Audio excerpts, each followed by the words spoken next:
Hi guys, welcome to life trend. ఇప్పుడైతే మనం ఒక వెరైటీ దోశ చూపించబోతున్నాం. దీంట్లో మనం పాలక్, పుదీనా అండ్ బ్రోకలీ యాడ్ చేసాం ఫ్రెండ్స్.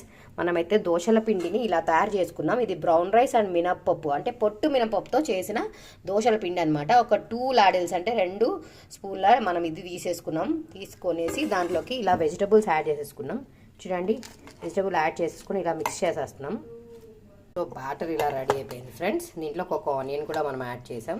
ఒక జంబో అట్ట అయితే మనకి రెడీ అయిపోయింది. ఇది ఒక్కసారి తిన్నారంటే మీకు ఈవినింగ్ వరకు ఆకలేదు friends. So healthy, tasty broccoli, palak plus pudina and onion add చేసాము. మీకు నాన్ వెజిటేరియన్ అయితే ఎగ్ కూడా యాడ్ చేసుకోండి, నేను చూపిస్తాను ఇప్పుడే. అది ఇలా కంటిన్యూ అయిపోయింది. ఎగ్ తినే వాళ్ళు ఇలా ఎగ్ని అయితే పోర్ చేసేసుకోండి ఫ్రెండ్స్. సో హెల్దీ ప్రోటీన్ వస్తుంది. ఎగ్ అవసరం లేదనుకున్న వాళ్ళు పనీర్ యాడ్ చేసుకోవచ్చు. ఇలా మూత క్లోజ్ చేసేస్తున్నాం, క్లిక్ చేసుకున్నాం. మన ఫ్రెండ్స్ మన healthy veg and egg dosa ready అయిపోయింది. హెల్దీ